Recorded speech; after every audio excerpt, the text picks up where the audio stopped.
سلام بچه ها، خوش اومدید ویدیو جدیدمون. امیدوارم که حالتون خوب باشه. بریم تو سرورها کانکت بشید و بدونم بگیم که اسم سرورم چند تا بگم که دیگه به راحتی بدید عضو بشید. بچه ها دو تا سرور که همیشه شلوغه. خب سرور تیپ ماین اولینش که خیلی شلوغه و خیلی پلیر آنلاین میشه، نزدیک 1000 نفر بعضی موقع، که همین الان میرم آموزششون میذارم که چجوری بعد اکانتتون رو بسازید و کانکت بشید داخل سرور.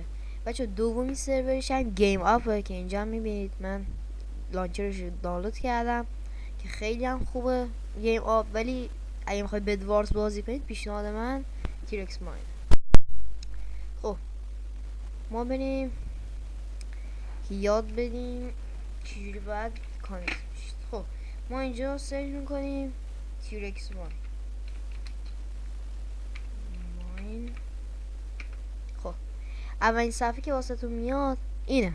خب که بچه شما میذارید روی این و نگاه کنید که الان میزنید چقدر بازیکن آنلاینه. این هم واسه کپی کردن آی پیشه. خب بچه شما اول از همه خب بعد اینجا یه ایجاد حساب کاربری بذارید. اینجا ایمیلتون، یه رمز عبور واسه خودتون، تکرار رمز عبور. خب وقتی اکانتتون رو ساختید شما میرید داخل تیلانچر. خب من به جای تیلانچر میرم تو لانچر گیم اپ چون اونجا بهتره واسه آنلاین بازی کردن. خب الان یاد بالا. خب ما میریم داخلش.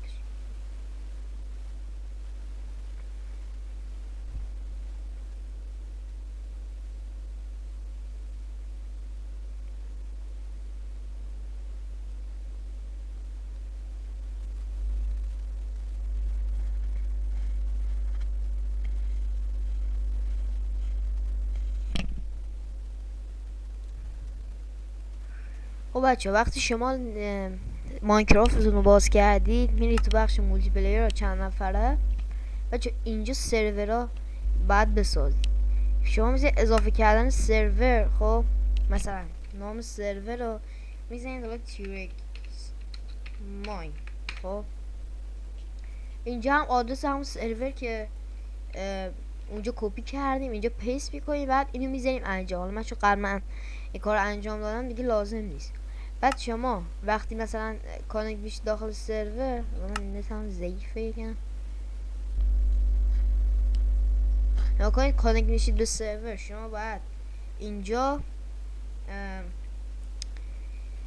نگاه کنید اینجا هم توضیحاتشو داده. شما اینجا باید پسوردتون رو بزنید، ثبت نام بکنید، اول ریجستر کنید، بعد پسورد، بعدش هم دوباره پسوردتون، اسمتون، پسورد، دوباره هم پسورد.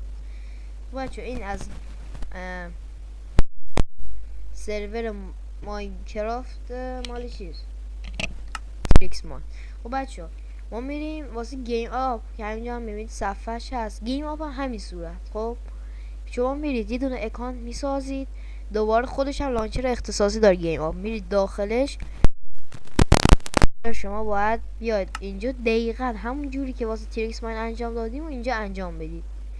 خب من پیشنهادم تیرکس ماینش نگاه کنید چقدر آنلاین شدن و گیم اپ رو نگاه کنید 30 نفر فقط. خب بچه مرسی این ویدیو همراهمون بودید، امیدوارم لذت برده باشید. بچه لایک و سابسکرایب اصلا فراموش نشه. یه کامنت انگلیسی هم زیر همین ویدیو بذارید که خیلی ما رو خوشحال میکنه. مرسی ویدیو همراهمون بودید. تا ویدیو دیگه خدا نگهدار.